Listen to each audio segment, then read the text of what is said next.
Welcome everybody to the World of Dragons podcast, the podcast where 2.5 dragons get together to discover, review, and discuss dragon-centric media, including books, video games, TV shows, to help you other dragon fans discover the next world you want to go visit with your imagination. Imagination. I am one of your hosts, Ray, and with me are Dilatan, the sleepy boy, and Bantam, the half-breed.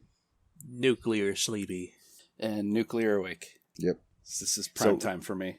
You need to give some of your energy to Dilatan. Just Please. go like I need Absolutely not. just wrap your arms around his shoulders and like start vibrating to just transfer to him.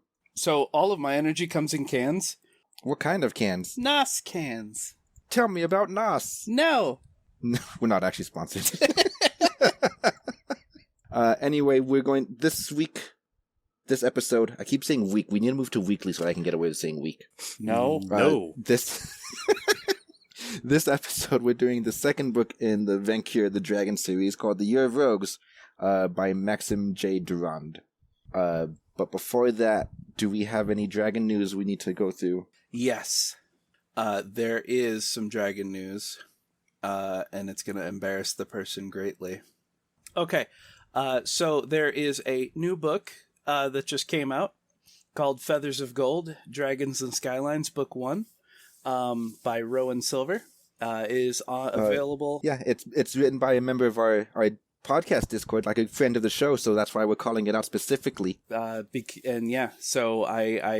it's available on Kindle, on Amazon. Definitely give it a look. I feel like maybe we will be probably doing an episode on it at some point. Yeah, we can probably do it relatively soon. We'll see.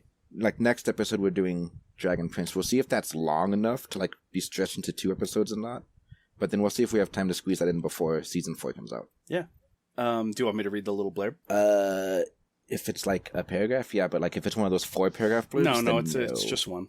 Okay, then yeah, go for it. All right, so Feathers of Gold, Dragons and Skylines, Book 1. After her parents go missing, Grith, a young dragon used to a simple life of hunting and reading, is forced to take a job at a magical tech company in the middle of L.A., Yet hiding her nature is all but impossible. Once taking a human shape is no longer an option, Grith must confront her dragon instincts and find the job she's accepted far more dangerous than anything she could have imagined. The fate of the city depends on whether Grith decides to stand with the humans or apart from them. So yeah, check it out. It's funny because I talked to this author, like, personally, through DMs, not like in person, but they're so, like, eat the humans. I'm surprised they wrote a book where they have to side with the humans. Boo. I'm going to call it right now. They're going to die at the end. The dragons can decide to not stand with the humans. That's the plot twist. Yeah. Alright. Is there anything else we need to bring up? Dragon news related? I remembered what the other one was. But, I mean, seeing as it's not widely available yet, probably not talk about Flamecraft. Well, the Kickstarter closed like a long time ago, and I just barely got my Kickstarter copy. There's still going to be like another 4 to 5 weeks for everyone else that Kickstarter to get it. And then after that, the retail copy should go out, so it's going to be a while.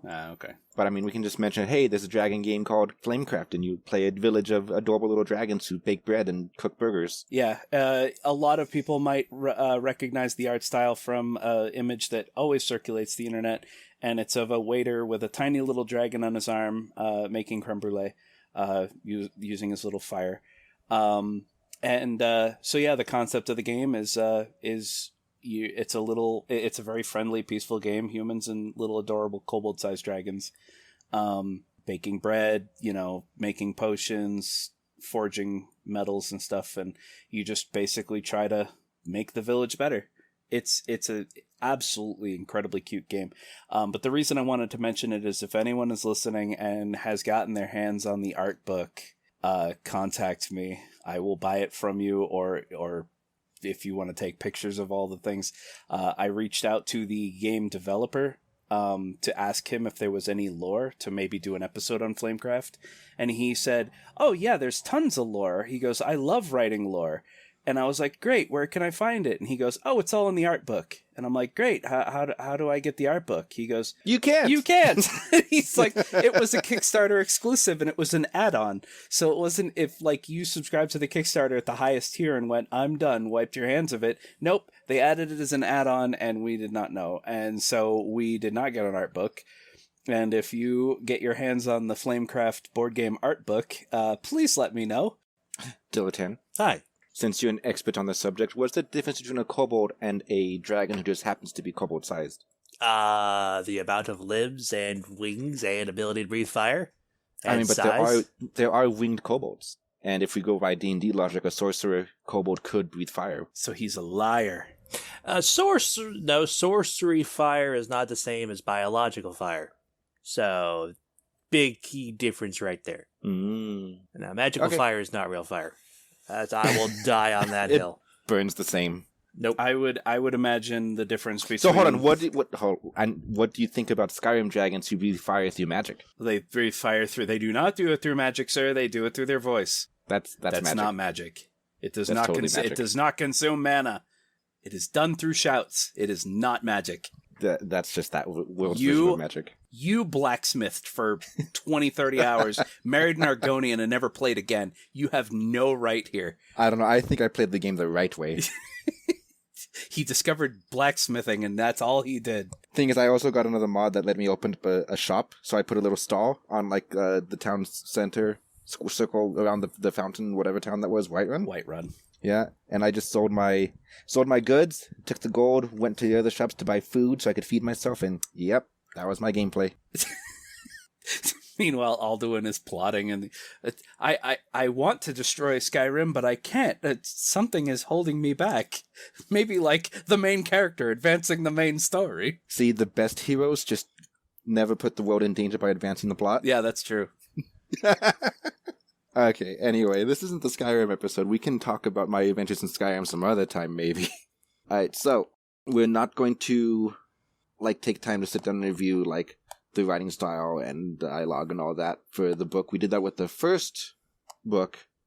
That being said, we'll do a very quick comparison. So, we're going to avoid spoilers for 5 minutes. Just a very quick comparison.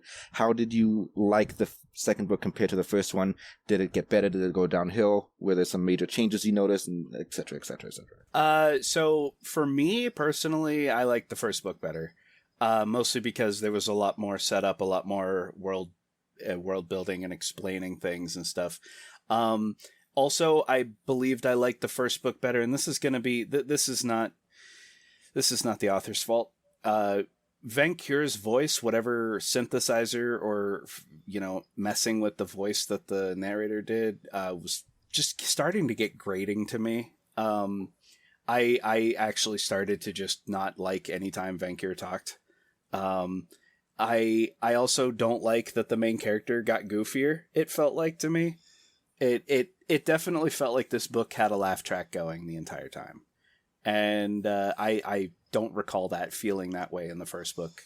Well, that's because in the first book, Victor was a nervous wreck. Yeah, and now he got comfortable. Now he's more confident. Now he's basically just a walking sitcom, where there's no laugh track. And so you're telling me if you got isekai'd into a magical world, you wouldn't be making references to real life stuff that no one else can catch on to? So I actually mentioned this before we started recording to some people. No, I myself am writing my own isekai book currently, and I hate when the main character does not immerse themselves in the world and try to learn how to, fit in, and instead is constantly making references to TV shows or movies or video games or referencing items he used to have back home. There is one exception to this in Vainqueur 2 that I was like, yeah, that's pretty cool. But for the most part, it really aggravates the crap out of me when they don't try to make an attempt to immerse themselves in the world that they're in.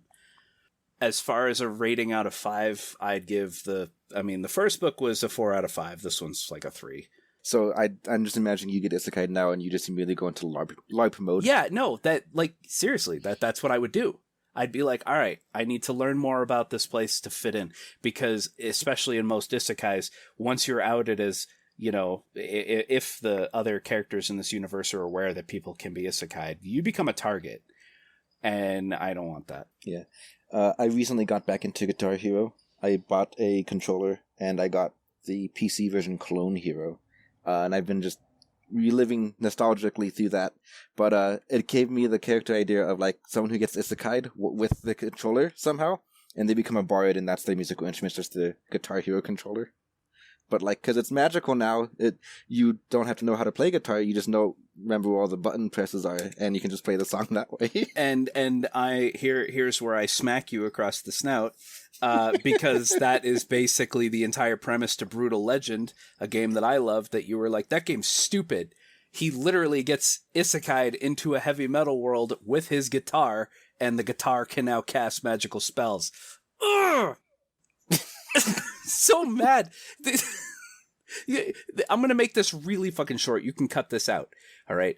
But Bo Burnham has a song called Welcome to the Internet, and I wanted Ray to listen to it, and he's like, this is stupid. And then months later, someone covered the song, and he's like, oh, I want you to hear the song. It's so good. And he plays it. The cover did it with the voice of the radio demon from Hazbin Hotel. Yeah, and I'm like, this is literally just a cover of the song that you said was stupid. So you know what that means? It means it's a good song, but Bo Burnham himself is a terrible singer. Oh my god. All right, anyway. Dilatan, your thoughts on the sequel, the book? The exact opposite of what Bantam feels. I love this a lot more because of the comedic tone. I was laughing the entire time. I love when we have opposing stances because it means we can cover like both sides of like loved it, hated it. Yeah, no, that's good. It's great. Beautiful, wonderful. I liked it better just because it was more of what I loved about the first one, and I felt like it went a bit harder on certain things that make me giggle. Pink Ranger. Oh, the kobolds are a treasure. Yep. So yeah, overall it was much better.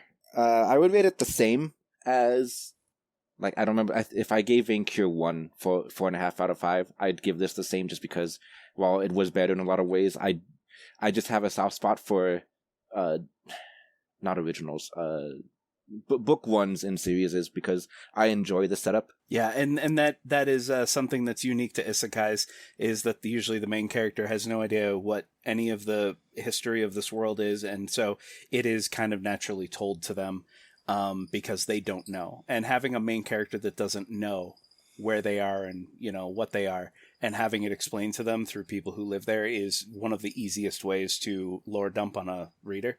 Mm. Yeah, it's why most people, when they write stories, they put in a character that has no idea what's going on. They're either not from here or they're the wrong species, like a human in a lizardman village kind of deal, or whatever. All right. I guess we're ready to go straight on into the meat of the episode. Yeah. Let's dig in. All right, Dilatan, you start, sleepy boy. Okay. Where to start?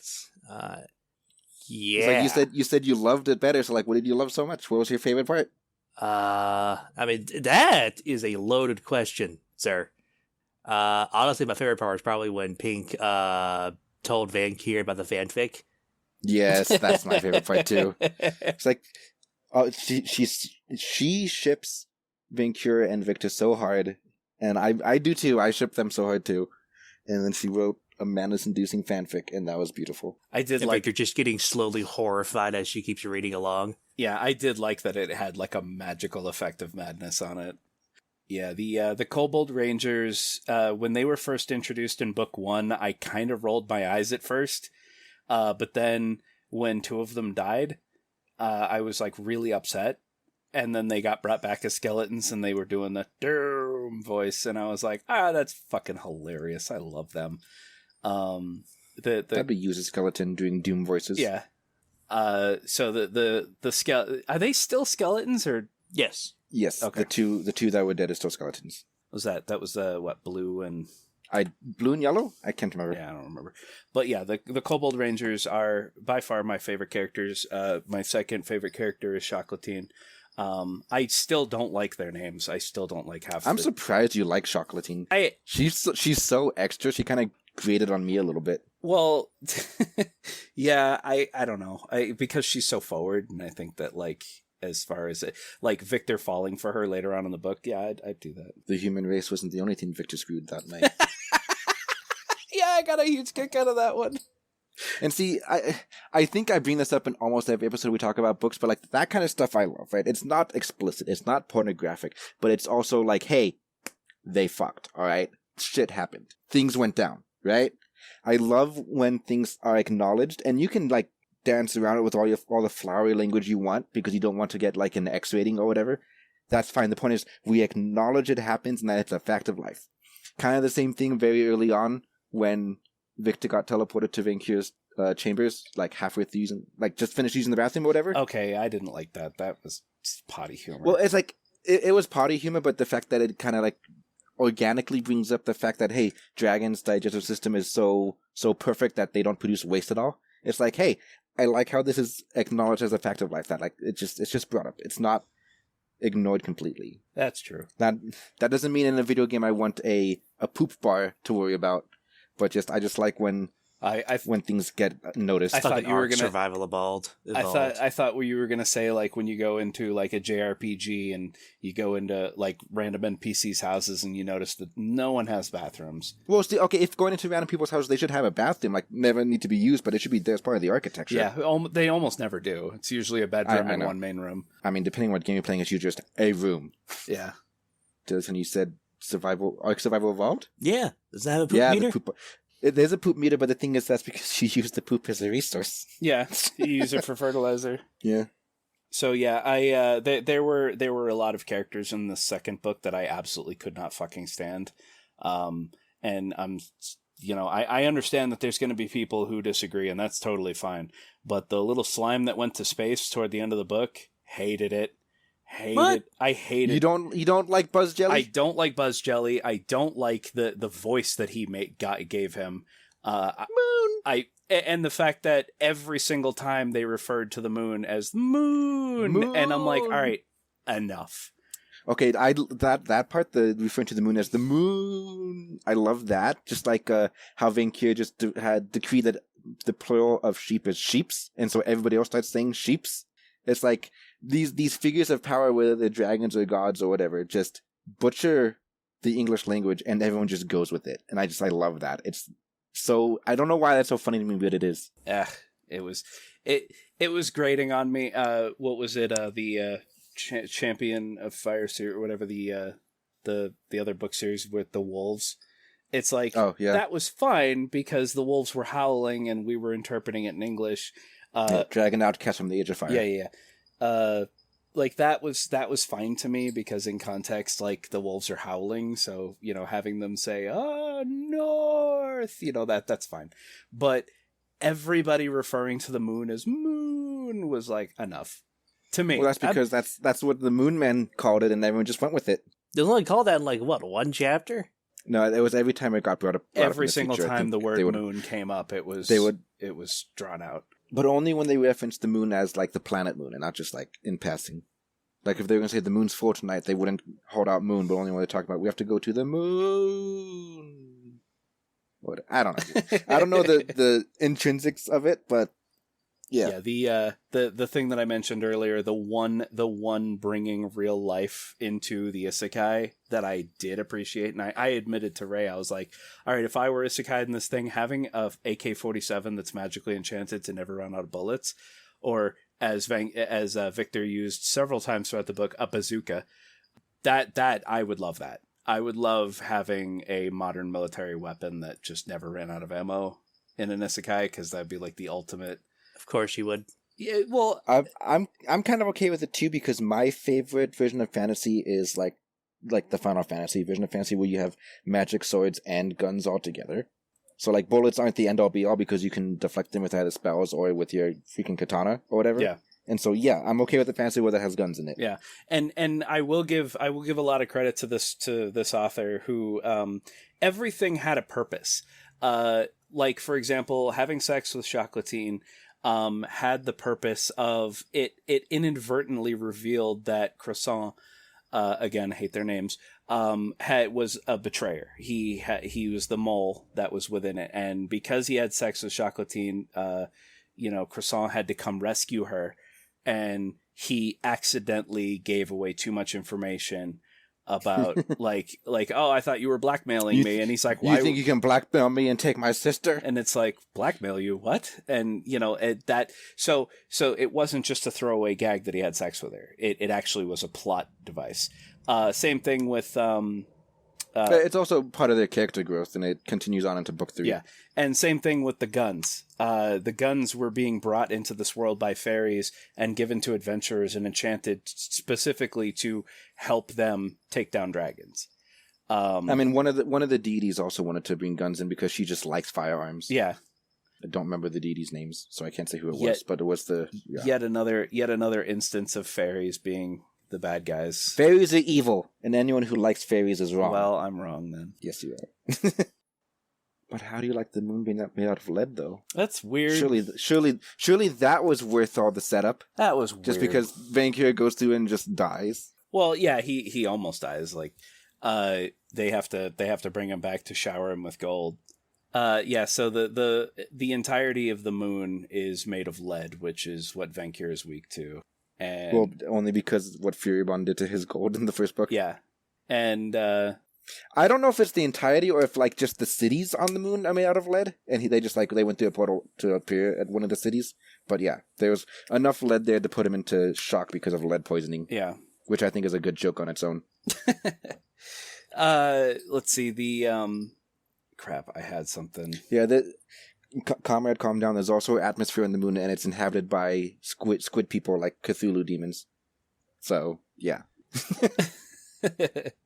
I will say also that the leveling up thing, because that was the only thing I think that bothered me about the first book was, and again, Ray has defended it, and I completely agree with his defense, where when you're reading it in book form, it's, like physical paper, it's different because, they just show like a little stat box and you can skip it if you want. But when it's being read out to you, like, you have gained a level in the over-explaining bullshit skill, plus 10 HP, plus 3 intelligence, plus 3. It's like, oh my fucking God.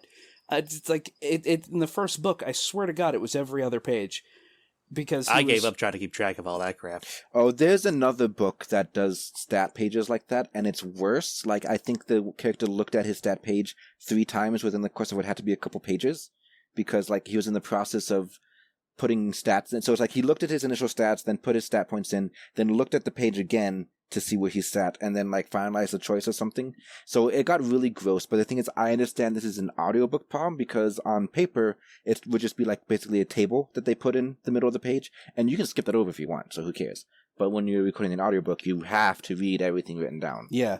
And it's like, it's annoying to me with lit RPGs that kind of stuff is read out to you constantly, because here's the thing, Dilettante, you don't need to keep track of that. Like, the book will explain, like, if a character is able to do something, and he's like, how did I do that? And then, sure enough, he'll look at his stats and find out that there was a skill he had that gave it to him or whatever.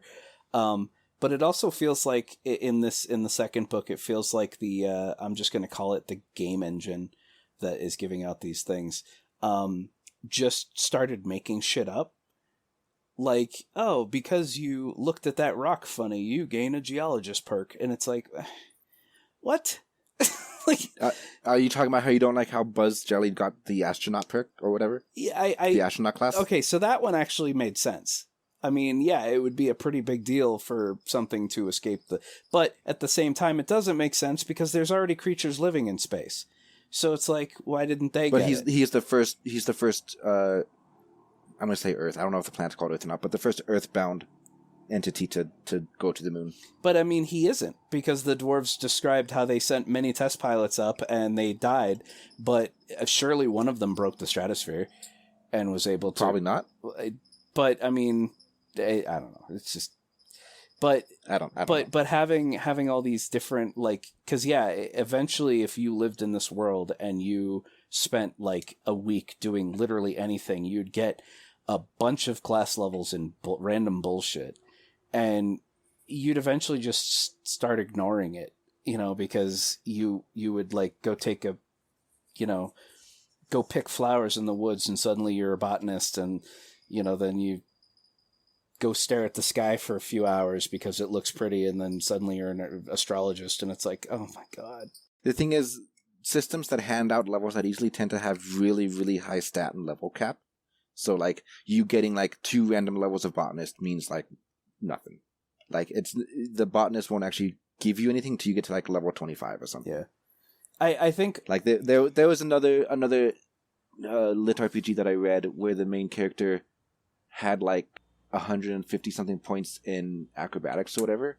And, like, I don't know. It was a really high number because he would set up a log and then, like like a balance beam. It would set up between two stumps or whatever, and it would just walk back and forth on it all day to try to like eke out a point here and there.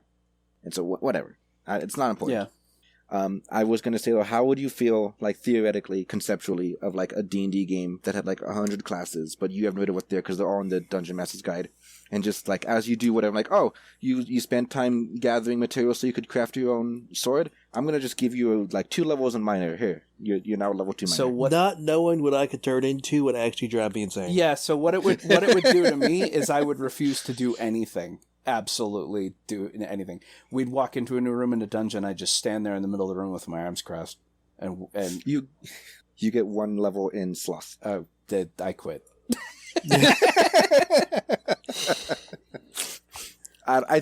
It would be a nightmare for the DM especially, but I think it would be fun for like a one shot or something. I don't know. We'd have to like agree no bullshit classes like minor or acrobat. I walk into the center of the dungeon room, cross my arms. The disembodied voice tells me I get 1 level in sloth, and I go, well, may as well lean into it. And then I go back to the beginning of the dungeon, take a nap. You got 1 level in Dreamwalker. You can now astral project. Okay, that's all I'm gonna do. I don't know. It's one of those weird thoughts that's like it's a good idea, but I'm pretty sure executing it would be stupid. But whatever. Fun ideas with Ray. Yeah. Speaking of D&D games, what do you guys think about God Game Night? God Game Night. Oh yeah. Where they're the random chapter where they're moving like weather patterns and moving monsters around and trying to like it basically. I issue a decree to have my followers try to explore the new continent and end my turn. It was so out of place to me, honestly. I kind of liked it, but that's just because I'm a D&D whore, so I loved it. Like, I actually had a dream the other night where I was able to play Pathfinder. That's how bad I want to play. Setting up this game to be every other week to not clash with the podcast is, like, it's a good idea in the long run, but it's slowly killing me right now. So, like, I actually dreamed about playing Pathfinder the other day. Pat. But yeah, so I guess them playing their own version of D&D felt weird, but, like, what about the deities themselves? Particularly, I want to know what Bantam thinks about Death Jester. So at first I was really excited when they... Because bird. So here's the thing, like, is he actually a bird, or because, like, they said yes. black crow feathers, but then he, like, landed and he had a jester mask on, and I'm like, I thought... imagine a Kenku dressed up as a jester with a scythe. Okay, so again, a Skyrim reference you're not going to get. There's character Cicero who wears a jester outfit and acts an awful lot like Death Jester. I killed Cicero. I fucking hate Cicero.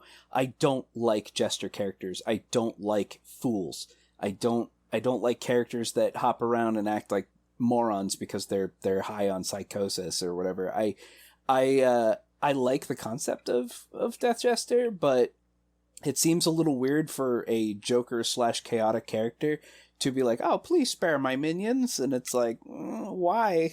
Why would you care? If by your own admission, V and V have caused more chaos and strife in this world than anything else, why would you care about these failed minions who didn't do a very good job executing, V and V? It's like, why do you care that they're spared?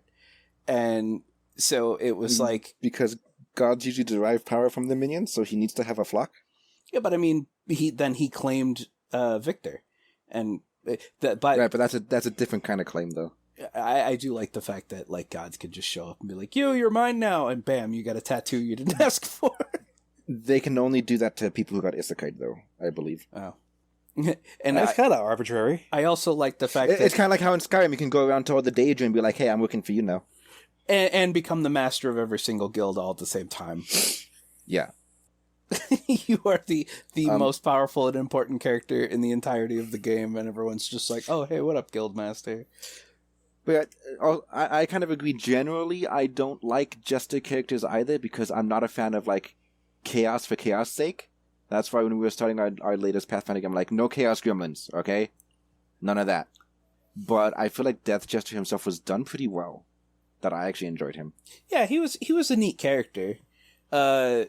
Maybe it's a testament to the narrator, but like his voice was annoying as shit, so I hated him based on the voice. I liked his voice. I did not. Dilettante, what do you think of Death Jester? would agree with Bantam on this one. He was pretty grating. The thing is that the narrator chose the same voice for a lot of characters. I mean, there's only one guy doing the voice. He only has so many voices. He can only have so many voices, man. I understand, but if you're gonna pitch and alter your voice using software for Vainqueur, why can't you do that for other things? Like, Vainqueur and the other dragons were the only ones who got the effect of like an echo, where they always sounded like they were talking through a megaphone. But every other character, it was just his normal voice. And it's like, if you're going to go that extra for the dragons, why not try something for literally any of the other characters? Because then that's too much effort put into the audiobook. Time is money. I will say the narrator did a really good job with what he was given. The problem is there's too many fucking characters in this book. Way too many fucking characters. And they all have stupid names. Chocolatine and Croissant. Those are the only names you hate. I really fucking hate them. Well, because like in my head, I'm picturing werewolves, and I'm like, yay, werewolves! I like werewolves. And then Chocolatine and Croissant, and it's like, what? What's wrong with that? I don't like it. I don't know if I mentioned this on the podcast or if I told you in private, but the book that I'm writing. If a character does not have any impact on the story and is literally going to be gone within a couple pages and they don't get a name. They get a description. Oh my god, it's like in Final Fantasy 13 when you're playing through the opening and like every character, like you play the subtitles and every character has a name, and then you get to this one lady and her subtitle says Hope's mom. I'm like, oh, you don't get a name, you're dead. But like, I am, the thing is that, the ideal book for me, and this is unrealistic because it probably wouldn't be marketable at that point, I don't know, but the ideal book for me is big meaty paragraphs where there's lots of, whatever, but when you have like 6 characters all in the same room talking for like 4 pages, I hate that, and my brain can't process that when I'm reading it on paper. And so the way I write is my paragraphs are pretty decently sized, and there's not a ton of talking.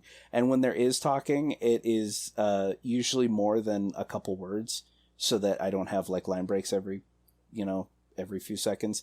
But I love line breaks though. Like I think when I wrote the prologue to my book, even though it was all no dialogue, it was just in this guy's head because it's just his point of view while he's hunting down the disturbance in the forest, basically. Mm-hmm. I think I line breaked like several times within what could have been a paragraph because I feel like that adds like flow, like ebb and flow, like canter, whatever the word you want to use is.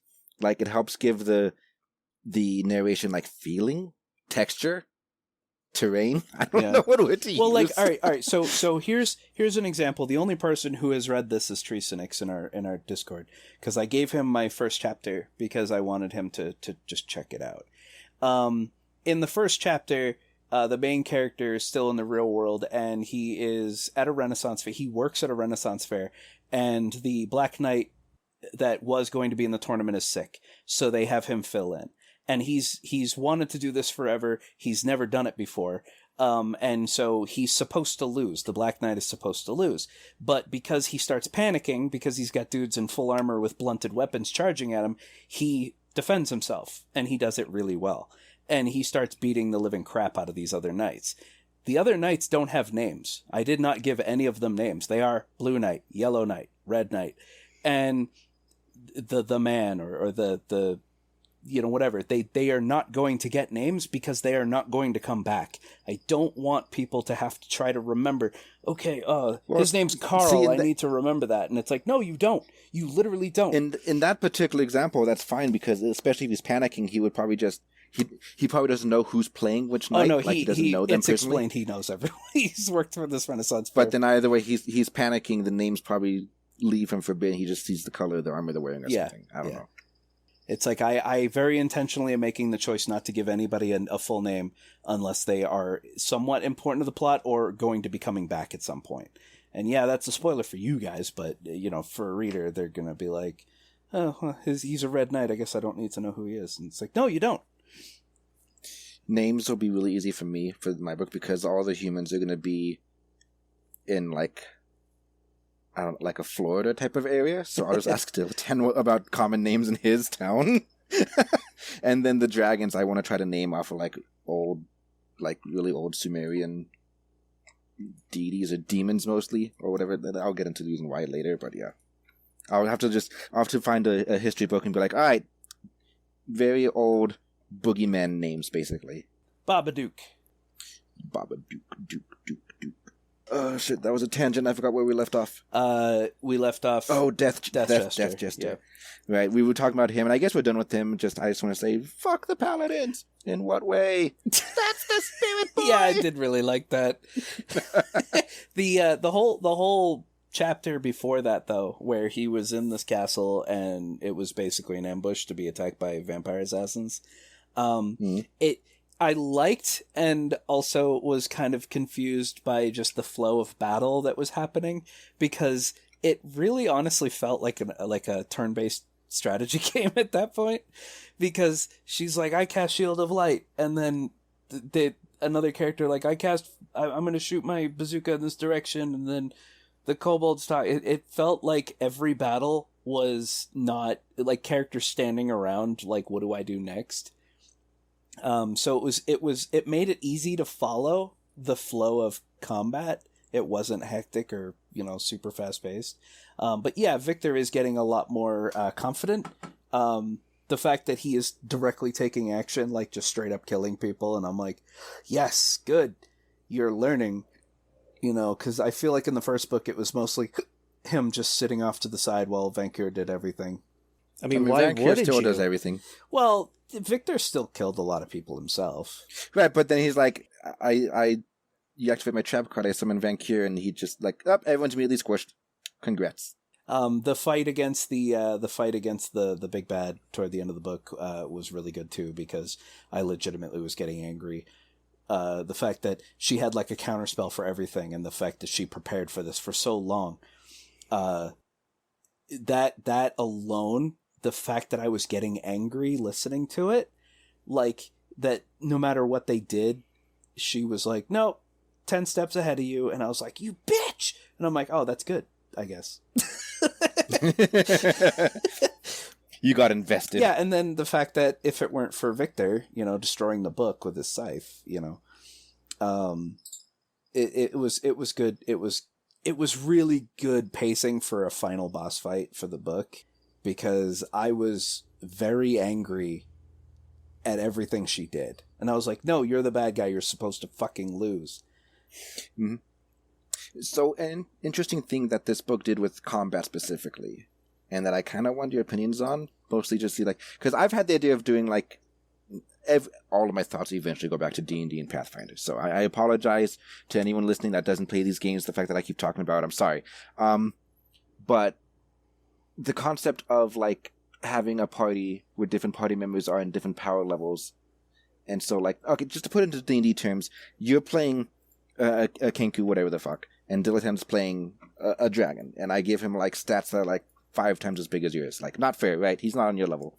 But the point is, all the fights from that point on, you're fighting enemy A while he's fighting enemy B. Kind of like how Victor was fighting all the little minions, and then Vainqueur was fighting the golem, right?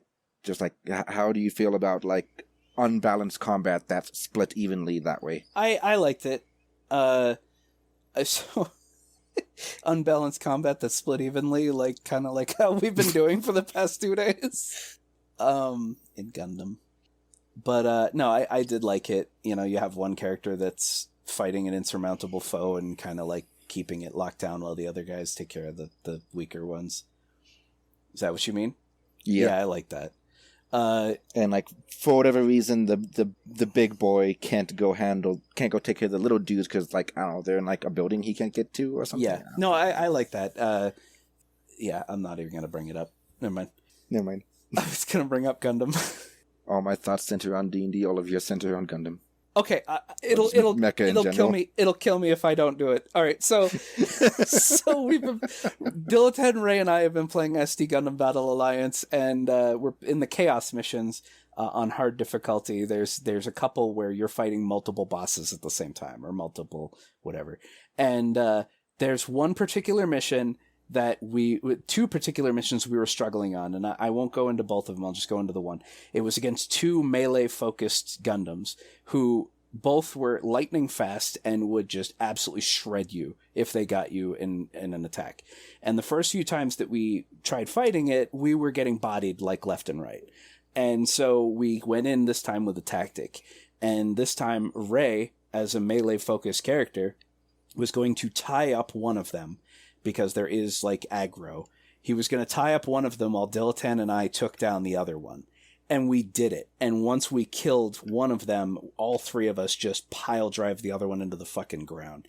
And it was beautiful, and it worked perfectly. And we were, like, shouting out commands to each other, like, all right, I need to heal, I need to reload, take this one off me, or whatever. And it worked so good.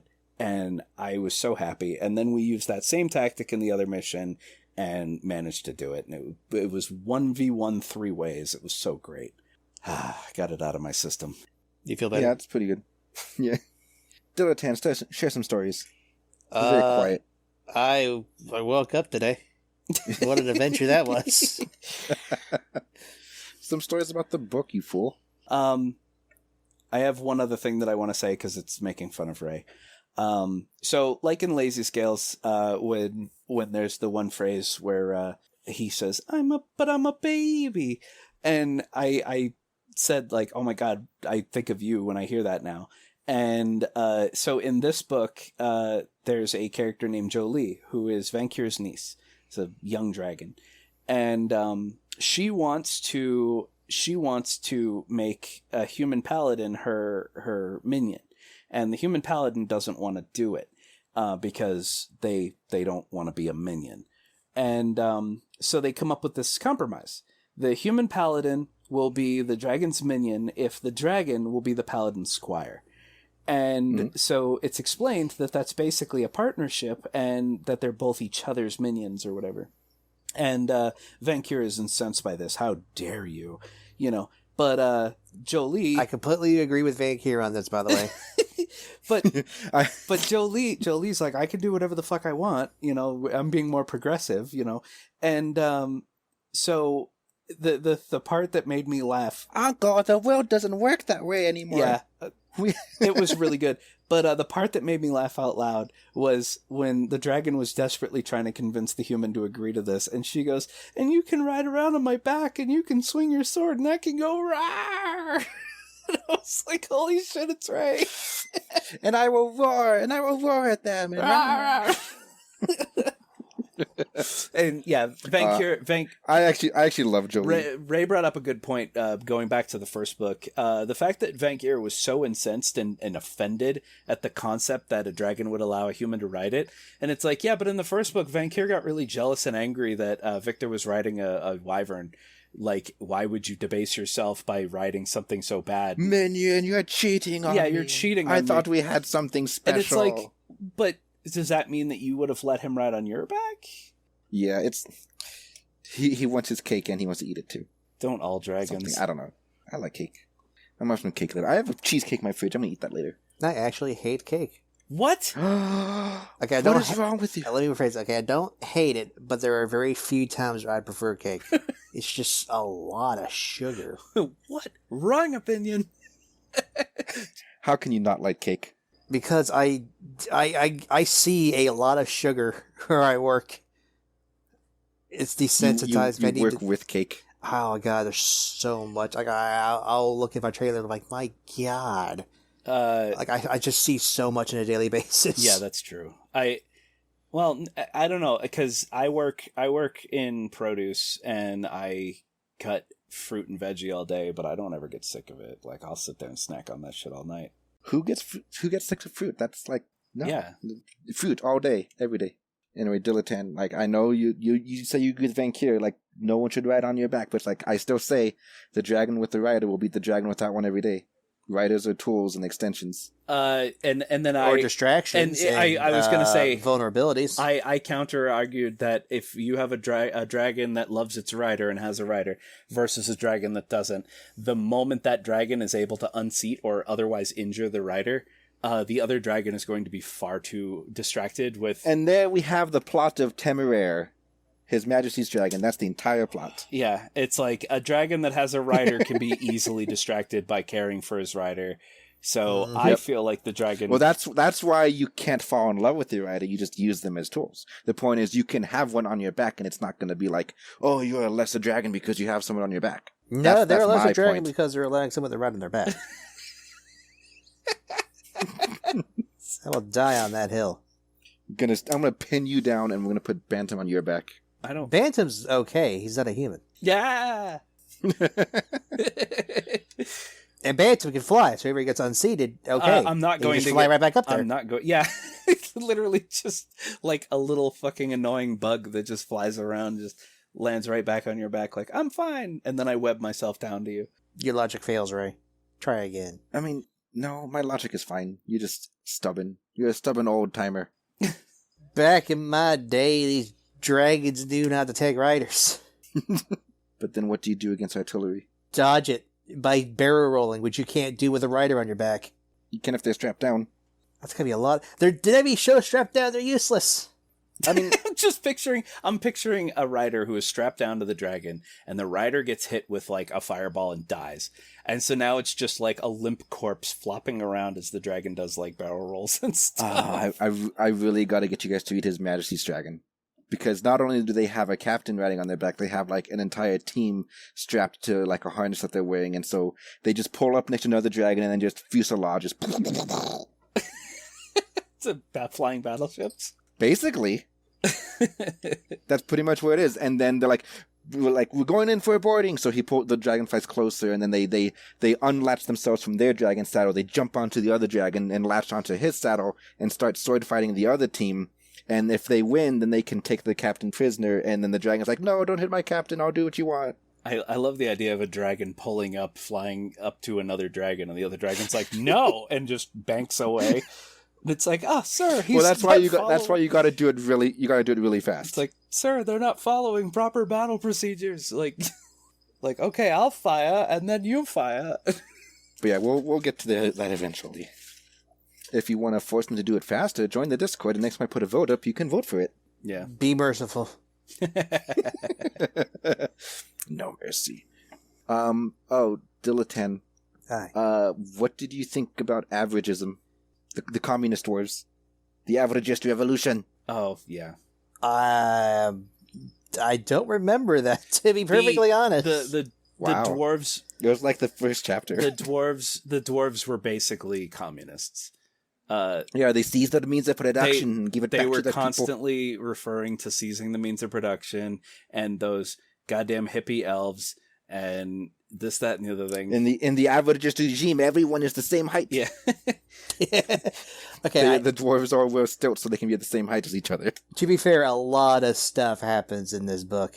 You gotta work with my brain here. I don't remember it, but that sounds amazing, and I love it.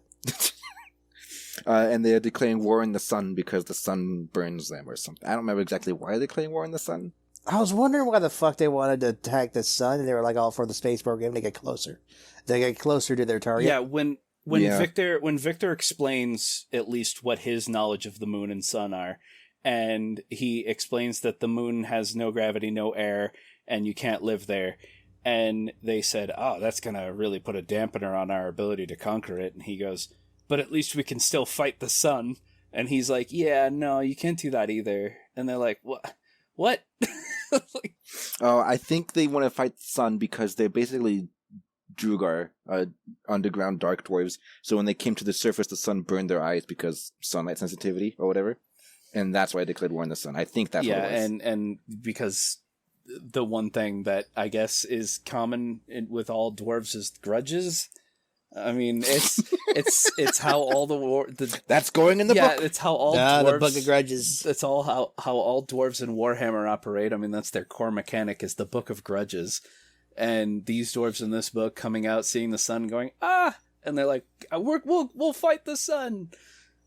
How about the? I'm gonna screw up this word because it's a fake word that like doesn't really work. But the undeathstrial revolution. Or whatever. Mm. It's the industrial revolution, but with undeath. because they're all undead. Yeah.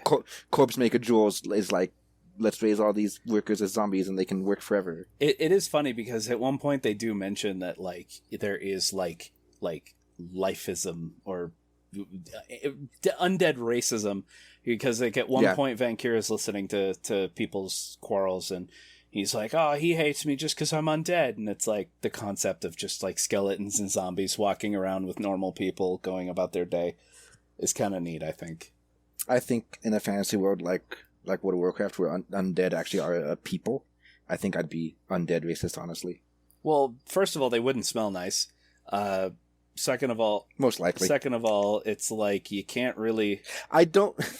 Okay, so in chat, one of our newest members is just like, how dare when I said that. I'm like, look, I don't like undead. I really don't. I'm so sick and tired of zombies in everything. And just... enough with the undead. I will. Any time there's a necromancer character, with the exception of course Maker Jules, but like in most other things, anytime there's a necromancer character, he's so like over the top edgy also, and it's like I'm just so tired of necromancers and undead and zombies and I'm done. No more, please. Yeah, it doesn't help, like, because it even goes over into the stuff I like, because I'm not a book person, I'm a video game person. And it's like so many games have zombies, and it's like I can't even have my modern military shooter without zombies in it now. And I don't like it. I don't like the concept of zombies. I like the concept of like Walking Dead zombies. I do not like DayZ zombies. And that's what everybody wants to do now, is super fast moving, just it's in everything. Another character I want your opinions on, because I'm pretty sure you guys loved him, but I need to know. I need to be validated. I can't remember his name. Forgive me the name. But the Mummy Lord from the Tower of Sabla. Yeah, I couldn't... His name was the most normal fantasy name of all of them, so it was like, yeah, it's weird. It's hard to remember his name because you have so many silly ones. But yeah, the 100 stratagems of the Grand Vizier. I did chuckle when he get chucked into that trap. I mean, that's entirely like all of Bantam's complaints about how stupid villains are in fantasy stories, and it's like, here are the 100 stratagems to not be this brand of stupid, and Bantam's like furiously taking notes. Well, it's like... No last requests. Yeah, no last requests, just... When you kill someone, shoot the body with crossbow bolts, then burn it, and then spread the ashes to make resurrection nigh impossible. Yeah, it's... The amount of times, like... Because I told Ray, I was like, you watch reenactments of like old medieval battles where people are all just like dead all over a field and the army moves on. It's like, man, I'm a coward. I'm a coward in real life. If I were in this battle, I would probably just like immediately be like, oh, I took an arrow and collapse, and then just lay there until the army leaves, and I'd be like, no, I'm done. And so... when there have been a couple things where you'll see in like a movie or a TV show where they're walking around the battlefield, like just stabbing things in the chest just to make sure everyone's dead. And I'm like, as scary of a concept as it is for me and what I would do in that situation, that is proper, because you don't know if someone's faking or if they're going to wake up anyway. Like the amount of times that you'll watch like a spy movie where the spy like chokes someone out and then throws them in a locker and then goes about his mission for the rest of the movie. And it's like, I mean, you don't know how long that dude's going to be out. What if he wakes up in 10 minutes and he's like, what? Oh God, there's someone in the base. And then everyone's on high alert. And it's like, no, kill him, crack his neck, and then slit his throat. Don't let him get back up. But if all the villain's plans were always foolproof, then how do we stop him? Well, that's the thing, is like, I understand. By foolproofing a solution. No, by just orbital bombardment from space. Just turn every... But if the answer was that easy, then why didn't we do that before? Yeah. Well, because... Get out of your mindset. It's because of the stupid Power Rangers theory. Oh, we're the good guys. We can't escalate. We can only match. It's why every Power Rangers episode all went the same and always ended with the Megazord swinging its sword, because like... How much property damage did they commit during the Megazord fights? A lot. A lot of the fights didn't actually take place in cities, though.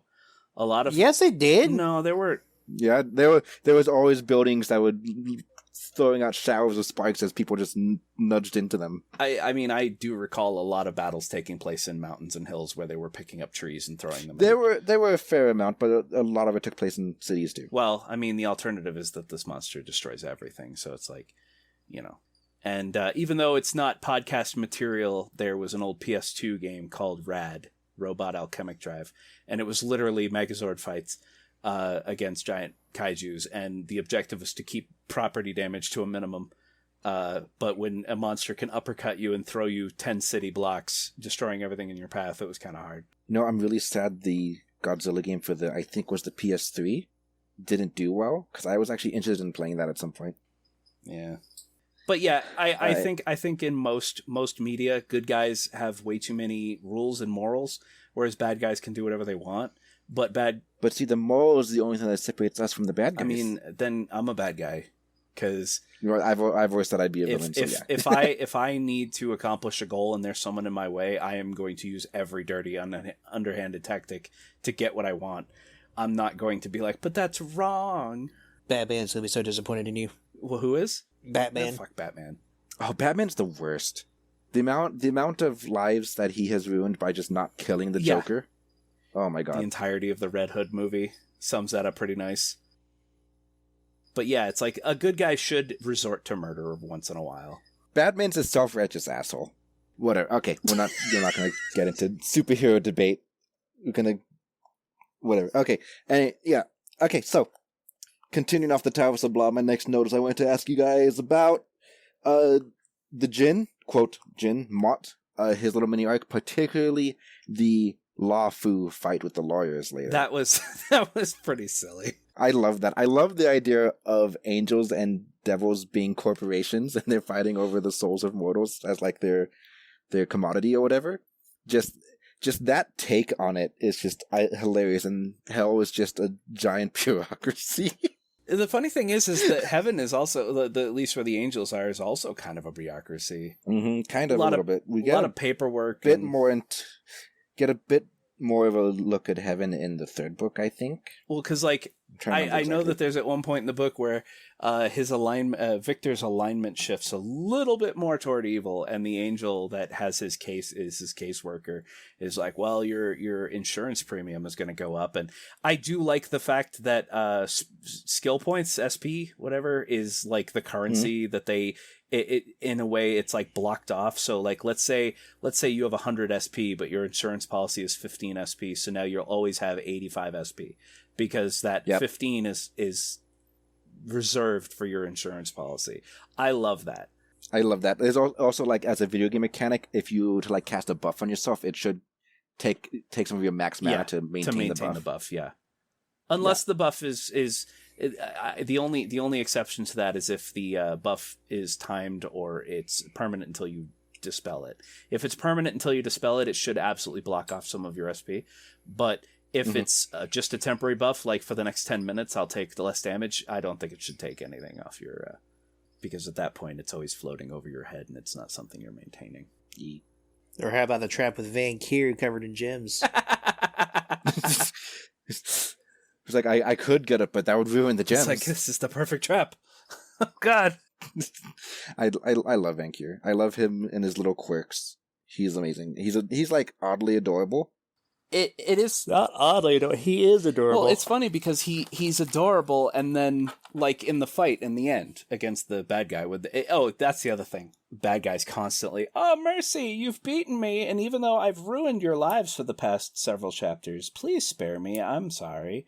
Here's all of my money. And it's like, no, kill them. And, Vainqueur mostly spares them, but at the end, she's like, okay, I yield. I'm sorry. I'll give you all my gold and I'll never return again. And he's like, I'm a merciful dragon, and while I normally would accept your request, you've threatened my niece and made a mockery of dragons. And then he just fucking destroys her. And I'm like, yes. All right. Glancing over my notes. Did you enjoy your kaiju versus mech fight, Bantam? Yes. Vainqueur just starts boxing an actual golem. Yeah. Well, he uses his gladiator levels. Thing is, I don't know. It feels like everything kind of gets called back at some point. Like, his gladiator levels are coming back to help him win that fight and whatever is happening. Well, like every character level they get that isn't very common, it's like, okay, like when he combines two of his skills into Augustus, and then he's like, I'm gonna make an arena where people will fight, and I'm like, yeah, of course you would, because now you have the Augustus level. It's like, how much of this is brainwash? Like, once you get these character levels, it just twists your goddamn brain. It's like, who knows? Maybe we don't know how the system works. I know. But like Vainqueur is getting smarter as his intelligence goes up. So who's to say the system doesn't force you to like favor a certain type of fighting as you gain levels in that too? Yeah. Oh, speaking of intelligence, how about when Vainqueur started understanding sarcasm? I love that. His Majesty can understand sarcasm now. That's great. You did it again, Minion. Why are you so distressed? I could see if Phantom was another this. I love the little bits where Vainqueur hears something and then the system voice just out of nowhere just either intelligence or charisma check successful or failure, and that like determines his response. Like when they're trying to explain inflation to him. Yeah, or do you want to friend zone Victor? Yes. Are you sure you wish to friend zone Victor Dalton? It's for his own good. Yes. Critical check success. You have successfully friend zoned Victor, and Victor has no fucking idea what's going on. Right. Oh my god. I hope there's a romance scene between them, even if it's just played for laughs. I just want to see it. But we'll see when the fourth book comes out.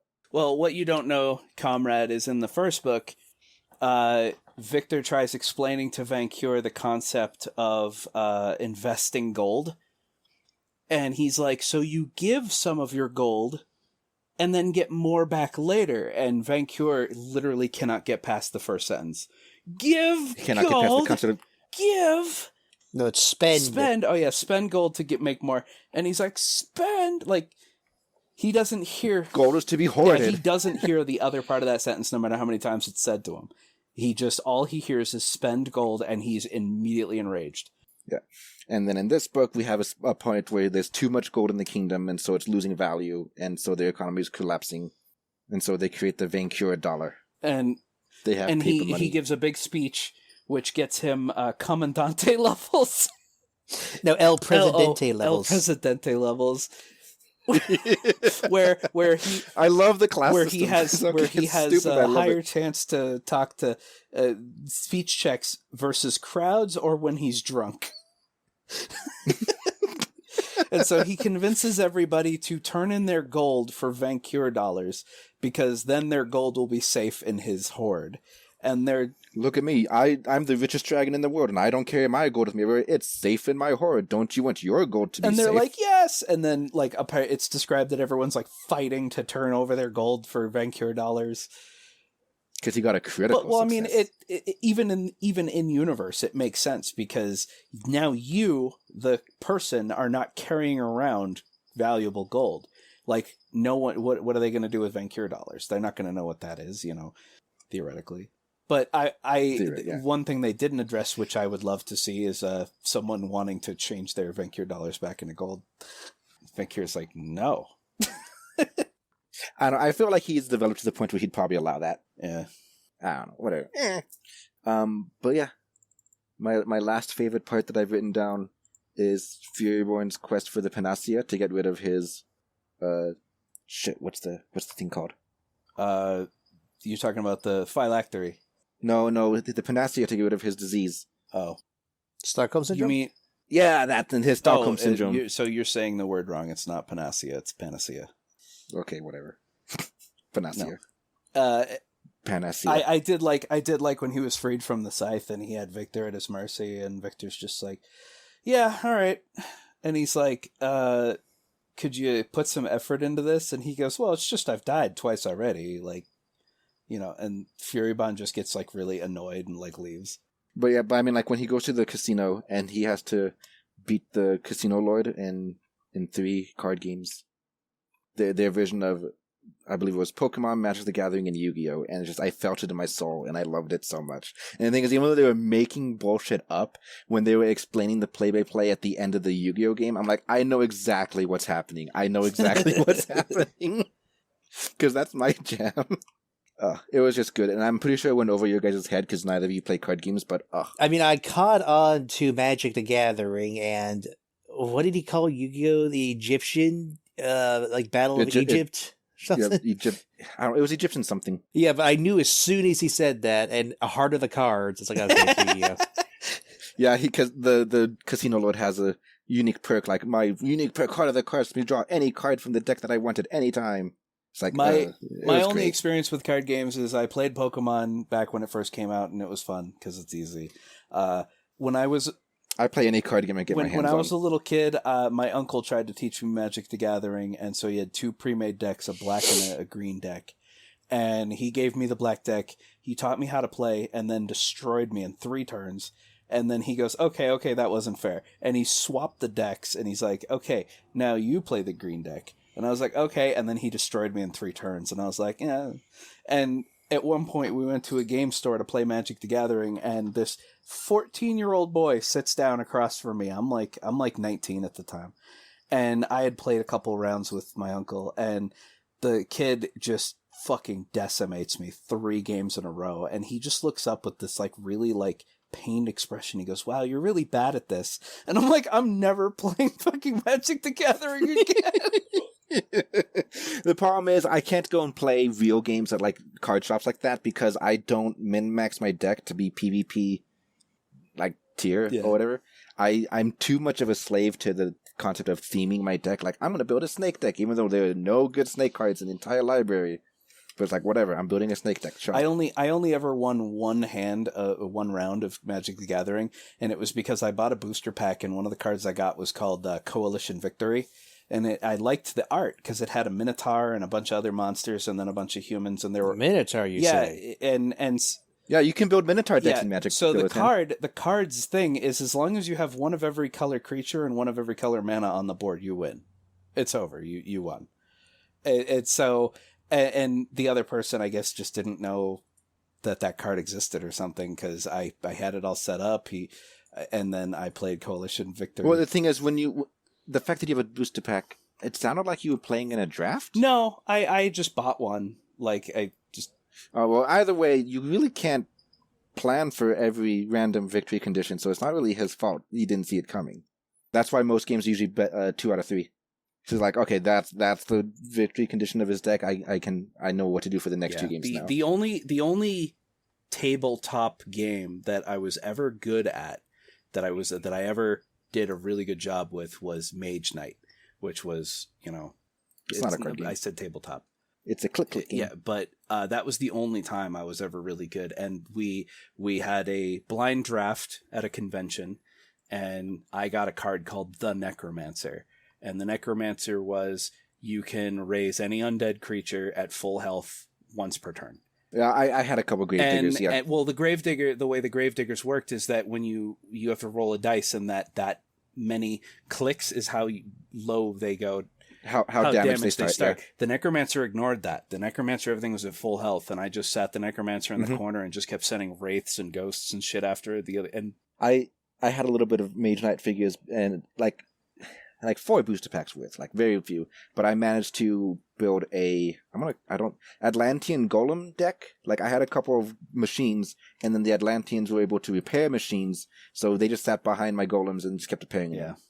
But yeah, Magic is fun. I used to play the online version, and I had some decent decks in there that I could actually win in PvP matches, but it's just not what I'm mentally geared for. I have to play the trash decks with my trash decks to have fun. So if you can purposefully build a trash deck, I'll play against you with mine. I mean, I kind of sympathize with you. Like, I would rather build a theme deck, because at least with what you said is not true anymore, because there's a lot of Naga cards now.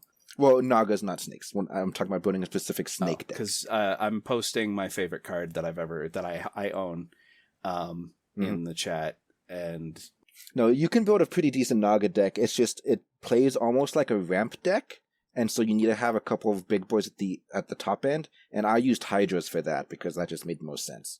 And like when I had my Naga deck, my big boy Hydras was I don't know what they're called, but it was a white Hydra that had reborn, so I was able to bring it back after it died once. And then I even put a red Manticore in there that let me sacrifice a creature and deal damage based on either its power or its mana cost. I can't remember. But that was basically my out for if people just put my Hydras to sleep or pacified. Because then I could kill them myself, dealing a bunch of damage, and then because they had reborn, I could just bring them back out. But whatever. Yeah, whatever. Yu-Gi-Oh! Is also pretty fun. I haven't played Yu-Gi-Oh! In like a decade. So, but then they launched Master Duel, and so I go to play Master Duel, and I'm like, I'm gonna build my old Blue Eyes deck because in my brain, Blue Eyes is still a good deck, because when I stopped playing, like the last cards I ever bought was when Synchro was like barely introduced, I think. So I had Azure Eyes, and I had the Maiden with the Blue Eyes. I'm like, it's so easy to get out Blue Eyes now. It's stupid. It's not fair. I can get out of Blue Eyes on turn 2 if I'm lucky. So I go into Master Duel, and I start playing, and I don't even know what happened. Access code talker or something. I just never... I never saw it coming. Oh, God. Yu-Gi-Oh! Nowadays is such a mess. Holy shit. And it's like, I get it. I can play bullshit decks like that now. Like, my Gladiator Beast works pretty well, and I have a Mayakashi deck that works pretty well. And I managed to build a Eidlich, whatever, the Golden Lord. I managed to build a deck of that. And so, like, I understand how the game works now, but oh my God, what a just sucker punch out of nowhere. It was pretty funny, though. But enough about card games. I can gush about card games later. Although, if any of you want to play me in card games, I'm down. Anything else to say about the book, though? I think we went over all of the notes that I had taken. It is indeed a book. It's got a beginning, a middle, an end. It's got words. Do you want to see 10 out of 10? Do you want to see Dilettant's favorite card game? Dilettant, try to be a bit more involved than just that. You guys have covered pretty much everything. Yeah. That's Dilettant's favorite card game. Oh man, Dragon Shield, 10 out of 10. Yeah. Best card game I ever got. I felt so bad for him because, Dilettant and I don't really play card games, but he saw this in a store. And for those who haven't heard this story, he was so excited. He was like, "Hey Ray, I found a card game we can play for the podcast. It's amazing." And I'm like, "Tell me about it." And he's like, "It's Dragon Shield." I'm like, "I know that name." Oh my God, Dilettant, no. It had an entire paragraph on the back about the dragon uprising on a continent and how they got thrown down. I was like, okay, this got some cool lore to it. What card protector has card lore? Protectors. Why do you give card protectors lore? Because cousin, it's not actually a card game. They're sleeves. Yeah, they're just the reason I brought it up is because you showed a picture of your coalition victory, which looks heavily fucking damaged because you don't have it. That's so mean. You don't have them in card protectors. Ouch. Why are you so mean to our patrons? Look at it. I'm sorry. I'm debating leaving that in, but like without the pictures, it's not going to make sense to the other listeners, but oh my God. All right, so I guess we're done talking about the book. We finally have a short episode after all this time. We didn't go 2 hours long like usual. All right, well, in that case, thank you for joining us as we discussed Year of the Rose, the second book of the Vainqueur saga. I don't know how many books it's going to be. I think it's going to be 4 books. I think it's working on the 4th, and I think it's going to be the last. So it's a quadrilogy, whatever. I'm going to make a prediction for the 4th book. Red gets a very powerful potion to make her fanfics come to life between Vainqueur and Victor. Oh, you mean pink? Yes. Yeah, okay. It's a shade of red. It is a shade of red. That would be great. I would love that. But yeah, so next episode we're going to be doing the first 3 seasons of the Netflix anime The Dragon Prince to try to prepare for the 4th season that's going to get released sometime next month. It was either October, November. I can't remember. I think it was November. But whatever. Point is, getting ready for that. Yeah. So we have to binge 3 seasons in 2 weeks, guys. Can we do it? Yeah, I mean, easily. You're talking to the kings of... It's not an audiobook, so we can easily do it. It's so weird because it takes more effort than an audiobook because you have to look at a screen at the same time. No? I mean, well, yes, but... Well, for me anyway, but at the same time, it's just... I can take in visual media a lot easier than anything else. Pretty pictures go brr. Yeah. So, Bantam, where can they find us? How can they get into contact with us? So we have Twitter. It is it is at official WADpod. We have a Patreon. It is a World of Dragons podcast. And our email, if you would like to email the show, send us questions or recommendations, and you don't want to join the Discord, because we do have Discord, which will be in the show notes. But our email is wadpodcastmail@gmail.com. Yep, and that's if you want to get in contact with us to tell us how amazing we are, or to suggest content to us, or to tell me, hey Ray, your ideas and thoughts are stupid and you should keep your opinions to yourself. We will read hate mail if it's obvious that you actually listen to an episode or something. The thing is, I understand I have a lot of hot takes. I get that. I really do.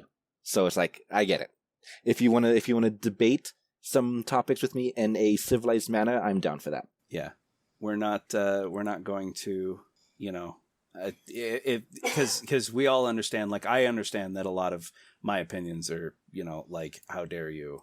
But that's what it is. It's my opinion, and I am totally fine with debating it. Mm-hmm. I debate you all the time. Yeah. The amount of defense of things that happens at work, because sometimes at work, I'll mention something from something we've done, and I'm like, oh, I hate this, and then he will logic the living hell out of it to the point where I'm like, all right, you're right. Before we go, we have some VIP patrons that we need to thank personally, as was promised. If you become a VIP patron, we will thank you by name. And I wrote them down over here. We have two, Kazan and Comrade. So thank you both. But also thank you to all our other patrons, because it means a lot. Having people in our Discord just talk with us and be like, hey, we like your show and you should also do some stuff on this. That's great. I love that. I love feedback.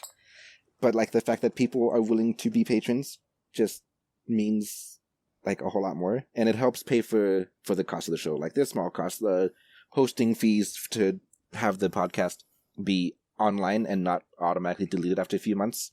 Also, the amount of content we have to buy to read, play, and watch through this stuff. Yeah, because at least... so it really helps, and we appreciate it. Because at least with physical books, I can just go borrow a Ray's copy. But then Dilettante has to get, a copy, and... Has to buy his own ebook. Yeah, I'm kind of screwed down here in the dick of the United States.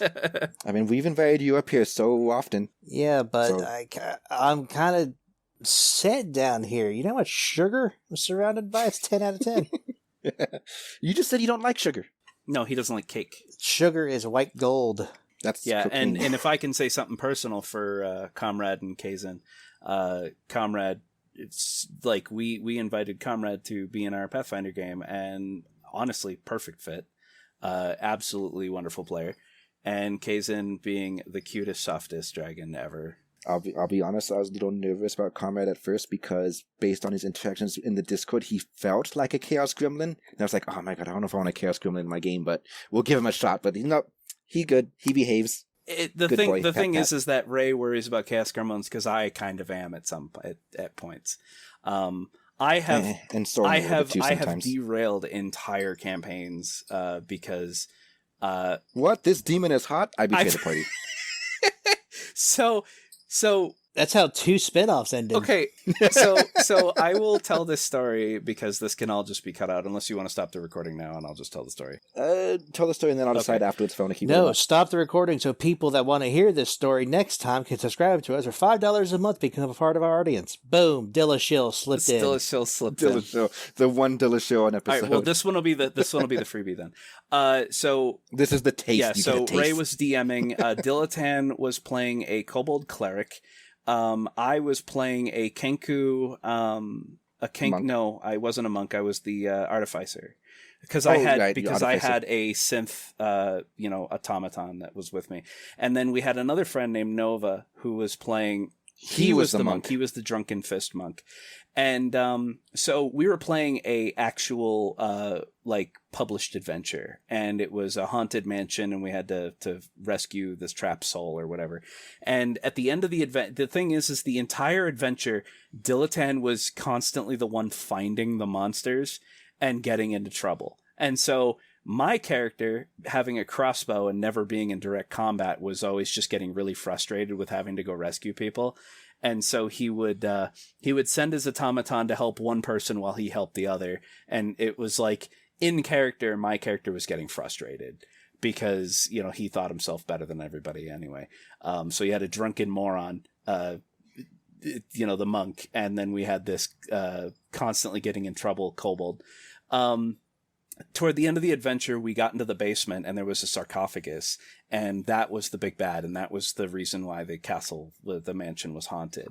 And so we reveal it, and Ray just decided to use an established character that I owned at the time named Eladrim, which, just imagine a giant black demon horse with a skull for a mask and like a really long tail, like a snake tail.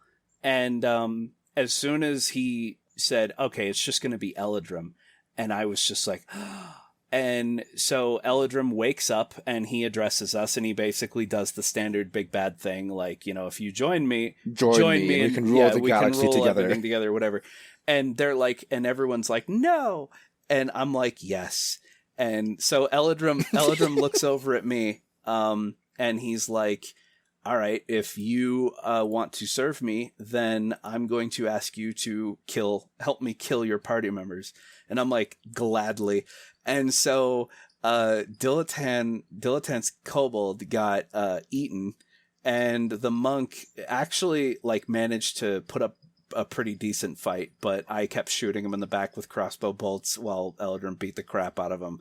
And then because he's a demon, Eladrim possessed my suit of armor after I killed the whole party. And so we just decided as a little write-off that basically my character and his now demon-possessed synth walked off into the sunset to go wreak havoc.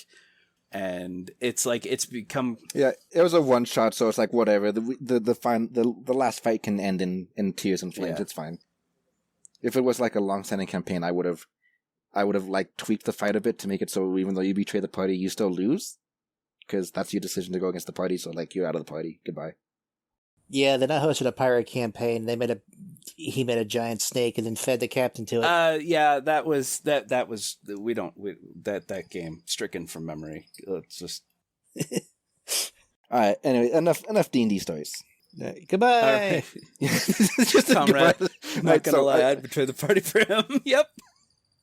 Yep, that's the point. All right, so yeah, once again, thank you for joining us. Talk about Vainqueur and then talk about random bullshit for like half of the episode length, I swear. This is the Tangent Podcast. Listen to dragons, go on tangents. Yay! Yay! We'll see you guys next time. All right, goodbye, everybody. Yep, bye-bye.